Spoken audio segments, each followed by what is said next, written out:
अस्सलाम वालेकुम my YouTube family. I hope कि आप सब लोग ठीक ठाक होंगे, खैरियत से होंगे। मैं भी जनाब ठीक ठाक हूँ, खैरियत से हूँ।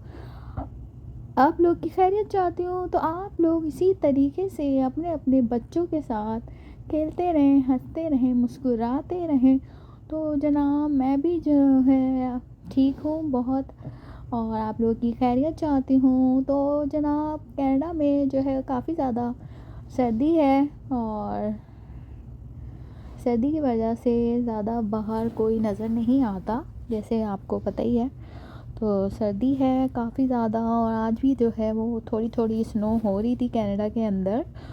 तो हमने जनाब बाहर तो निकलने का सवाल ही नहीं है, इतनी ज़्यादा सर्दी है। -12 था कल भी। आज मैंने जनाब वेदर जो है वो देखा नहीं आज कितना है, लेकिन काफ़ी ज़्यादा सर्दी है। तो जनाब बात कर लेते हैं कि आज जो मैं कहानी लेकर आई हूँ उसका उन्वान है चोरी। तो जनाब चोरी इस स्टोरी का उन्वान है। तो कुछ भी बोलने से पहले स्टार्ट करते हैं। ये उन दिनों की बात है जब मैं नई नई कनाडा आई थी और मैं जॉब करती थी। तो मैं रोज़ाना मेरी ये टाइमिंग हुआ करती थी कि मैं तो मुँह अंधेरे सुबह सुबह निकलती थी और शाम गए वापस आती थी। तो सर्दियों में यहाँ पर ये होता है कि ना सुबह सूरज देखने को मिलता है, ना शाम में सूरज देखने को मिलता है। तो ये मेरी रूटीन थी। एक दिन मेरी मुलाकात एक लड़की से हुई जो कि काफ़ी ज़्यादा मिलनसार थी, और देखते ही मुझसे फ्री हो गई और उसने बोला कि मैं यहीं रहती हूँ। वो मेरे अपार्टमेंट में ही, बिल्डिंग में ही रहती थी।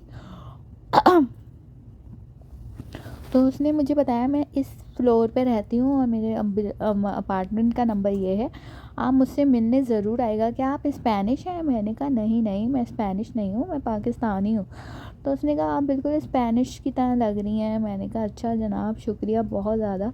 वो लड़की कुछ ही दिनों में रोज़ मुझसे मिलने आने लग गई, और मैं इस तरह वो मुझसे काफ़ी हद तक मानूस हो गई और उसने आना जाना शुरू कर दिया। मैं शाम में अकेली हुआ करती थी घर में, तो वो अक्सर शाम में कुछ ना कुछ लेके आ जाती मेरे लिए, बना के। आप खाना नहीं बनाएगा, मैं आपके लिए लेकर आऊँगी।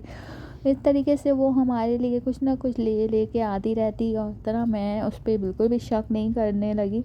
एक दिन मुझे जो है ग्रॉसरी के लिए जाना था, तो मैंने उससे बोला कि मुझे ना कुछ ग्रॉसरी वगैरह करनी है, तो मुझे ज़रा बाहर जाना है, अगर तुम्हें चलना है तो चलो। उसने कहा मैं जो हूँ वो घर में ही बैठी हुई हूँ, तो तुम चली जाओ और आ जाओ जल्दी से, तो मैं तुम्हारा वेट कर लेती हूँ। मैं जो हूँ फ़ौरन से मैं चली गई। पीछे से उसने ये करा कि सारे ज़ेवरात वगैरह मेरे जितने भी थे वो सब उसने निकाल कर जनाब चोरी करके, जितने पैसे वगैरह थे, जितने ज़ेवरात थे, सब वो दे के रफू चक्कर हो गई। जब मैं आई तो दरवाज़ा को खुला पाया मैंने। अंदर जाकर जब देखा तो मुझे बहुत ज़्यादा तशवीश हुई। मैंने उसको ढूंढा, उसके घर जिस नंबर पे उसने बताया था मैंने वहाँ जाकर चेक करा।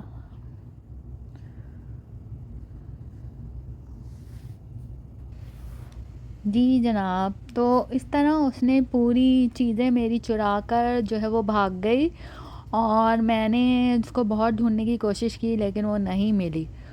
तो जनाब ये इस तरह का वाक़या है कि किसी पर भी ट्रस्ट जो है वो बिल्कुल नहीं करना चाहिए, क्योंकि लोग जो हैं वो ट्रस्ट के लायक नहीं होते हैं। तो इस कहानी से मुझे ये सबक मिला कि ट्रस्ट जो है वो करना नहीं चाहिए, किसी पर भी अंधा एतमाद नहीं करना चाहिए, क्योंकि वो किस तरह का है, आपको किस तरह का नुकसान पहुंचाए। तो इसलिए ट्रस्ट नहीं करना चाहिए किसी पर भी। तो मैंने ये नुकसान उठाया। अगर मेरी कहानी आप लोगों को अच्छी लगी हो, लाइक करें, थम्स अप करें, और मेरे चैनल को सब्सक्राइब करें। मैं कैनेडियन गर्ल चलती हूँ, मुझे दुआ में याद रखिएगा, अपना बहुत ज़्यादा ख्याल रखिएगा। मिलूँगी एक नई स्टोरी, नई कहानी के साथ। मुझे कैनेडियन गर्ल को दीजिए इजाज़त। टेक केयर, अल्लाह हाफ़िज़, गुड नाइट।